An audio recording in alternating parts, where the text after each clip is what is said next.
ভারতের সাথে চোখে চোখ রেখে কথা বলছে বাংলাদেশ অধিকার আদায়ের জন্য। তারা বিভিন্ন সময় ভারতের বিরাগ বাজানো হলো, সেটিকে আসলে খুব বেশি পাত্তা দিচ্ছে না। বিএনপির কি রাজনৈতিক বয়ান আবার নতুন করে বলার সময় এসছে কিনা? আপনারা কি আর ভারত বিরোধীর জায়গাটা এখন আপনাদের জন্য খেলা হয়ে পড়েছে কিনা? বেসর রুমেন ফারহানা। অসংখ্য ধন্যবাদ।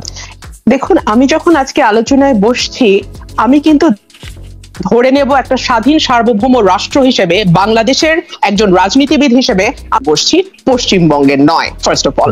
সেকেন্ড, বঙ্গবন্ধু জাদুঘর নিয়ে কথা হয়েছে, অথচ তিস্তা নিয়ে আশ্বাসের বাইরে কিছু মেলেনি, সীমান্ত হত্যা নিয়ে আশ্বাসের বাইরে কিছু মেলেনি। দেখুন, আজকে তিস্তার কথা আসছে, তিস্তার কথায় কেন আমরা মমতা বন্দ্যোপাধ্যায়ের দোষ দেখছি, কেন আমরা বারবার পশ্চিমবঙ্গকে দায়ী করছি? আপনি যদি ভারতের সংবিধানের 253 অনুচ্ছেদটি দেখেন, যদি কেন্দ্র সরকার চায় যে কোনো মুহূর্তে কিন্তু তিস্তা নিয়ে চুক্তি হতে পারে। সেই তিস্তা চুক্তি শুরু হয়েছে 2011 সাল থেকে, যেটা নিয়ে কথা হচ্ছে। বাংলাদেশ সরকার 2011-তে বলেছিল যদি তিস্তার পানি না আসে আমরা ট্রানজিট দেব না, কিন্তু পরবর্তীতে আমরা দেখছি 2014 পরে, আমি একটু শেষ করি, না আমি শেষ করি, না আমি শেষ করি। 2014 ইলেকশনে যখন ভারত সরকারের প্রত্যক্ষ মদদে আওয়ামী লীগ ক্ষমতায় আসে, তখন আমরা দেখলাম যে তিস্তা ভুলে গেছে এই বাংলাদেশ সরকার। বাংলাদেশ সরকার তখন তিস্তা ভুলে গিয়ে ট্রানজিট দিয়ে দিয়েছে, এবং আমাদের কমিটি রেকমেন্ড করেছে পার টনের টাকা নেওয়া হবে 1058 টাকা, সেখানে মাত্র 192 টাকা পার টনে আমাদেরকে ট্রানজিট দিয়ে দেওয়া আছে। সুতরাং এই মানে আমি বলি ইমব্যালেন্স রিলেশনশিপ কখনো খুব ভালো কিছু ইঙ্গিত করে না। বেরসা রুমিন ফারহানা, প্রথম কথা হচ্ছে যে আপনি তিস্তার কথা বলেছেন যে তিস্তার কথা আলোচনা তোলা হয়নি, তিস্তার কথা আলোচনায় তোলা হয়েছে, তারা এই প্রসঙ্গে কোনো কথা বলতে চাননি। দ্বিতীয় কথা হচ্ছে কেন্দ্র চাইলেই হচ্ছে রাজ্যকে না, মানে রাজ্য না চাইলে সেটি যে দিয়ে দিবে ভারতের অত মানে নিশ্চয়ই ভারত এরকম না। আর আমি যেটি আপনি ট্রানজিট নিয়ে কথা বলছেন সেটির ক্ষেত্রে আমি বলতে চাই 152 টাকা, আমি প্রশ্নটি করি ভারত এরকম না বলতে আপনি কি বোঝাচ্ছেন? আমি বলছি মানে কেন্দ্র না চায়, কেন্দ্র চায় শুধু রাজ্য না চেয়েও ভারত এটি দিয়ে দিলে ভারত এরকম না, ভারতের এরকম না, ভারতের কেন্দ্র চায় না, কেন্দ্র চায় না, কেন্দ্র চায় না, কেন্দ্র এরকম চায় না, কেন্দ্র চায় না, কেন্দ্র চায় না হিসেবে ভারত বাংলাদেশকে সেই সম্মানের চোখে দেখে না, সেই সম্মানের চোখে দেখলে কেন্দ্র টু কেন্দ্র একটা চুক্তি হতে পারে। কেন্দ্র চায় না। আমাদের প্রধানমন্ত্রী তো বলতে বাধ্য হয়েছে ভারতকে আমরা এত দিয়েছি যে বাকি জীবন ভারতের কৃতজ্ঞ থাকবে।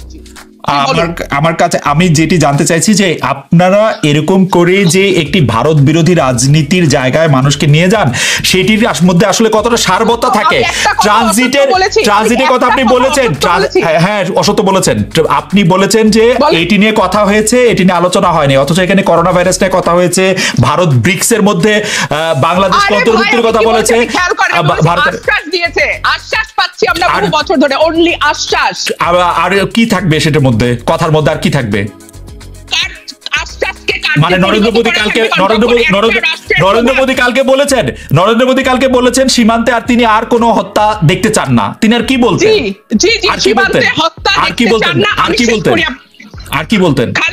আপনি কি এক প্রশ্ন 10 বার করবেন, আপনি আবার উত্তর নেবেন? আগে আপনি এটা ঠিক করুন। আপনি উত্তর দেন, আমি শুনছি তো, আপনি বলেন। 2017 একটা কথা বলতে পারি? জি আপনি বলবেন অর্পিত, আপনি বলেন। হ্যাঁ, 75 জন। 2018 সালে সীমান্তে হত্যা হয়েছে 14 জন, আহত হয়েছে 28 জন। 19 সালে হত্যা হয়েছে 43 জন, আহত হয়েছে 82 জন, এবং 2020 সালে নভেম্বর পর্যন্ত হত্যা হয়েছে 41 জন, আহত হয়েছেন 44 জন। আপনি জানেন হিউম্যান রাইটস ওয়াচ সহ অন্যান্য যে মানবাধিকার সংস্থাগুলো আছে তারা প্রত্যেকে সীমান্ত হত্যার বিরুদ্ধে বলছে। গার্ডিয়ান বলছে যে ভারত বাংলাদেশ সীমান্ত হচ্ছে দক্ষিণ এশিয়ার বৌদ্ধ ভূমি। আপনাকে ধন্যবাদ, আপনার বক্তব্য বুঝতে পেরেছি আমি। অর্পিতা ঘোষ, আপনি বলেন, আপনি কি বলতে চাইছেন? ভারত তার সীমান্ত শেয়ার করে চীনের সঙ্গে, মিয়ানমারের সঙ্গে, পাকিস্তানের সঙ্গে, ভুটানের সঙ্গে, নেপালের সঙ্গে। ওই সীমান্তে তো আমরা হত্যা হতে দেখি না, কেন বাংলাদেশ সীমান্তে বারবার ভারত হত্যা করে যায়? ভারতকে ট্রানজিট দেওয়ার বিরুদ্ধে আপনি অনেক সোচ্চার, আগেও অনেক সময় সোচ্চার ছিলেন। গতকাল বাংলাদেশই ভারতের কাছে ট্রানজিট চেয়েছে, নেপাল, ভুটান ও ভারতের আগরতলা ব্যবসা তথা রপ্তানি এর উদ্দেশ্য। এটি নিয়ে আপনার মত কি আমরা একটু জানতে চাইব। ভারতের কাছ থেকে সোফার আশ্বাসের বাইরে আমরা কিছু পাইনি। তিস্তার ব্যাপারে যে কথাটি হচ্ছিল 2011 সাল থেকে সমানে আমরা আশ্বাস পেয়ে আসছিলাম, এবং আজকে আশ্বাসের উপরে কিছু হয়নি। 54টি অভিন্ন নদী ভাগাভাগির পানি নিয়ে আমাদের কোনো কথা হয়নি। 1996 সালে যে গঙ্গা চুক্তি হয়েছিল, সেই গঙ্গা চুক্তিও কিন্তু 2017-তে এসে বাংলাদেশের প্রধানমন্ত্রী বলতে বাধ্য হয়েছেন যে এই ফরম্যাটে আর চুক্তি হবে না। অর্থাৎ ইন্টারন্যাশনাল যে স্ট্যান্ডার্ড, যে অববাহিকা ভিত্তিতে পানি বন্টন হবে, বেসিন বেসড, যেটা সেই জায়গাতে দেখা যাচ্ছে যে ফারাক্কা পয়েন্টে যেটুকু পানি আসে গঙ্গা থেকে সেটুকু পানি আমরা পাই, যে কারণে গ্রীষ্মকালে শুকনো হয়ে যায়, খটখটে হয়ে যায়, আর বর্ষাকালে একদম প্লাবন হয়ে যায়। একই ঘটনা ঘটতে যাচ্ছে তিস্তার ক্ষেত্রেও। গজলডোবা বাঁধে যেটুকু পানি আসবে 2011 সালে যে আলোচনাটি হয়েছিল সেটা প্রেক্ষিতে আমি বলছি, চুক্তি তো আর হয়নি, সেই আলোচনা দেখা যাচ্ছে গজলডোবা পয়েন্টে যেটুকু পানি আসছে সেটা ভাগাভাগির কথা হচ্ছে। কিন্তু ইন্টারন্যাশনাল ল অনুযায়ী অববাহিকা ভিত্তিক যেটা ভারতের এক রাজ্যের সঙ্গে আরেক রাজ্যের, তামিলনাড়ুর সঙ্গে কর্ণাটকের যেই পানি যুদ্ধটা হয়েছিল সেখানেও কিন্তু বেসিন বেস সিস্টেমে তাদের পানির সমস্যার সমাধান হয়েছে। 2007 সালে তাদের ট্রাইব্যুনাল রায় দিয়েছে, 2018 সালে তাদের সুপ্রিম কোর্ট রায় দিয়েছে এই বিষয়ে। তো সুতরাং দুটো রাষ্ট্রের মধ্যে যখন পানি চুক্তি হবে তখন সেটা সেই ভিত্তিতেই হওয়ার কথা। এবং ট্রানজিটের কথা যেটা আপনি বলেছেন, হ্যাঁ, সেই বিষয়ে তো বাংলাদেশের মানুষ অত্যন্ত সোচ্চার, নিশ্চয়ই সোচ্চার, কারণ এই তিস্তার সময় বলা হয়েছিল যে তিস্তার পানি না আসলে আমরা ট্রানজিট দেব না। কিন্তু দেখা যাচ্ছে যে তিস্তা আমরা দিয়ে দিয়েছি, যে কোনো কারণে হোক, সরকার অত্যন্ত নতজানু পররাষ্ট্রনীতির কারণে আমরা তিস্তা দিতে বাধ্য হয়েছি, কিন্তু তিস্তার চুক্তি হয়নি আমাদের, কিন্তু ঠিক আমরা ট্রানজিট দিয়ে দিই। আপনি কি মনে করেন যে ভারত কথা দিয়েও 2011 সাল থেকে বাংলাদেশ কখনো বলে নাই যে তিস্তার অধিকার বাংলাদেশ ছেড়ে দিয়েছে? বাংলাদেশ ছেড়ে দিয়েছে, আমার কথা শুনেন। 2011 থেকে বাংলাদেশ কখনো বলে নাই যে সে তিস্তার অধিকার ছেড়ে দিয়েছে, কিন্তু ভারত দিচ্ছে না। সেই ক্ষেত্রে বাংলাদেশের কি করা উচিত ছিল? আমি ধরে নিলাম আপনার কথা ঠিক, আওয়ামী লীগ নতজানু নীতি না হলে কি করা উচিত ছিল?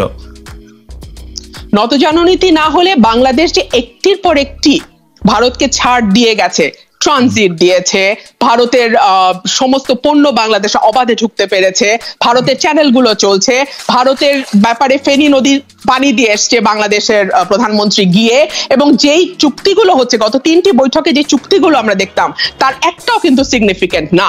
বাংলাদেশের কোস্টাল সার্ভিসে তারা রাডার বসাচ্ছে, সব রকম বাংলাদেশ তাদের কাছ থেকে অস্ত্র নিচ্ছে, সেই চুক্তি পর্যন্ত তারা করেছে $5 কোটি অস্ত্র। তারা বাংলাদেশ তো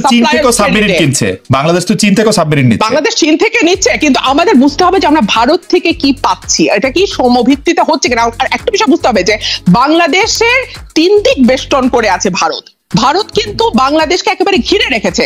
সুতরাং ভারতের সঙ্গে আমাদের দেনা পাওনার যে হিসাব হবে সেটা অত্যন্ত সূক্ষ্মভাবে বাংলাদেশের মানুষ সেখানে নজর রাখবে, বিশ্লেষণ করবে। আর একটা বিষয় দেখুন, সীমান্ত হত্যার কথা আপনি নিজেই বলেছেন, ফেলানির কথা আপনি নিজেই বলেছেন, এই বিষয়ে আমি একটু বলতে চাই, তিস্তা চুক্তি যদি নাও হয়ে থাকে, সীমান্ত হত্যার বন্ধের ব্যাপারে কিন্তু বিএসএফ এবং বিজিবির মধ্যে 2011 সালে চুক্তি হয়েছে। 2008 সালে ভারত সরকার এবং বিএসএফ বাংলাদেশকে আশ্বস্ত করেছিল যে সীমান্তে হত্যা বন্ধ করা হবে, এবং কোন রকমের মানে আশ্বাসে তো কোনো কমতি কখনো হয় নাই। ভারতীয় স্বরাষ্ট্রমন্ত্রী যখন কোনো কমতি নাই, কখনো হয় নাই ভারতীয় স্বরাষ্ট্রমন্ত্রী, কিন্তু আমার প্রশ্ন হচ্ছে যে আশ্বাস দিয়ে ভারত সেটি শুনছে না বা মানছে না, সেই ক্ষেত্রে বাংলাদেশের করার কি ছিল সেটা বলতে আপনি বলছেন যে ভারতকে সেগুলি না দিলে পারতো। এটি আমরা জানতে চাইবো যে বাংলাদেশের আসলে কিছু করার ছিল কিনা। আমি কথা একটু যুক্ত করতে চাই, খালেদ, আমি একটা কথা যুক্ত করতে চাই।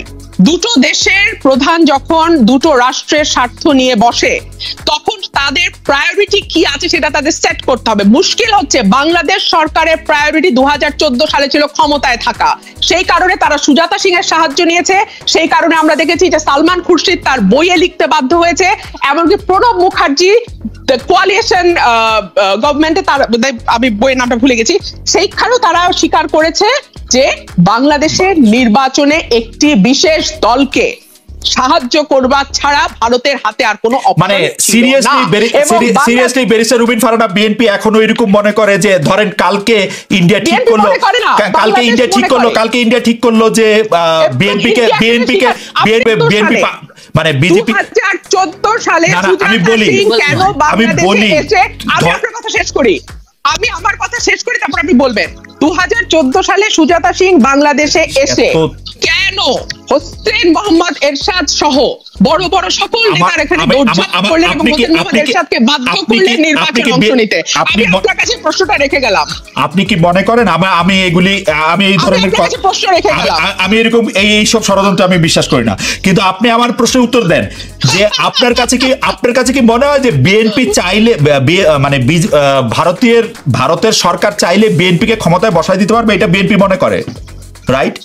এবং সেই কারণে 6 বছর আগে যখন ভারতে বিজেপির নরেন্দ্র মোদী ক্ষমতায় আসছেন তখন নয়াপল্টনে মানে মিষ্টি বিতরণ হয়েছিল বিজেপি ক্ষমতায় আসার পরে। আপনারা এটাই মনে করেন যে ইন্ডিয়া চাইলে আপনাদের ক্ষমতায় বসায় দিতে পারবে? আমি শুধু কয়েকটা প্রশ্ন রেখে যাচ্ছি। 2014 সালে সুজাতা সিং এর ভূমিকা কি ছিল? সালমান খুরশিদ তার বইয়ে যেটা লিখেছেন the other side of the mountain, সেটা কতটুকু সত্য?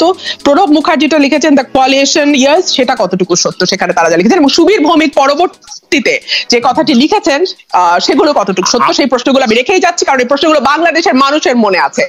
আমার মনে আপনি কি আমার এই প্রশ্ন উত্তর দিবেন?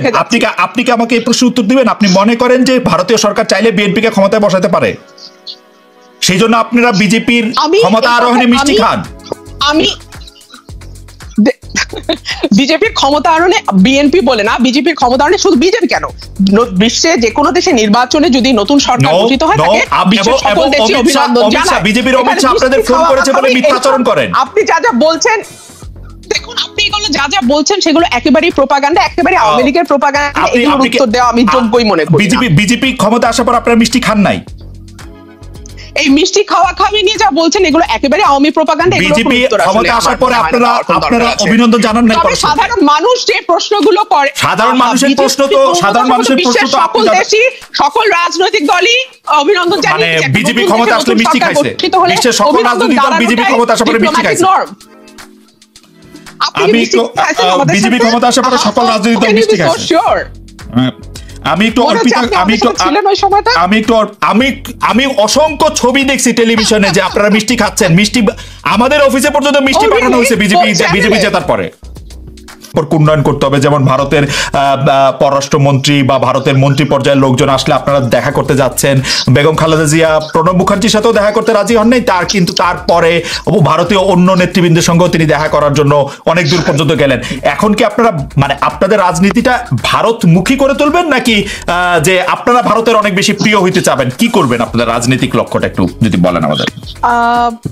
আপনি যদি আমার কথার মাঝখানে ইন্টারাপ্ট না করেন তাহলে আমি একটু স্বচ্ছন্দে উত্তর দিতে পারি। আর উত্তরে আমি বলতে চাই যে কোনো রাষ্ট্রের সঙ্গে, সেটা ভারত বলে নয়, যে কোনো রাষ্ট্রের সঙ্গে সমমর্যাদার ভিত্তিতে সম্পর্ক স্থাপনে বিএনপি বিশ্বাস করে। কিন্তু মুশকিল হচ্ছে যে শুধুমাত্র একটি রাজনৈতিক দল বলে তো নয়, আমরা দেখতে পাচ্ছি যে ভারত বাংলাদেশকে যেন শুধুমাত্র আওয়ামী লীগের চোখ দিয়ে দেখবার চেষ্টা করেছে। এবং আমি আজকে বলতে বাধ্য হচ্ছি, দুঃখের সঙ্গে বলতে বাধ্য হচ্ছি, যে দক্ষিণ এশিয়ায় কিন্তু ভারত বন্ধুহীন হয়ে পড়ছে তার এই দাদাগিরি নীতির কারণে। এবং এই আলোচনা ভারতেই আছে। আমি আমার কথা বা বাংলাদেশের কোনো পত্রিকার রেফারেন্স আমি দেব না, আমি ভারতের কথাই আপনাকে বলি। ভারতের দ্য হিন্দু বলছে Modi's neighbourhood first policy losing the neighbourhood. ভারতের দ্য প্রিন্ট বলছে Modi's neighbourhood first push is being pulled down by decades of policy stagnation. The New Indian Express বলছে why the neighbors dislike India। আপনি নিরবিচ্ছিন্নভাবে যা বলছেন এটা কি আমার প্রশ্নের উত্তর হচ্ছে?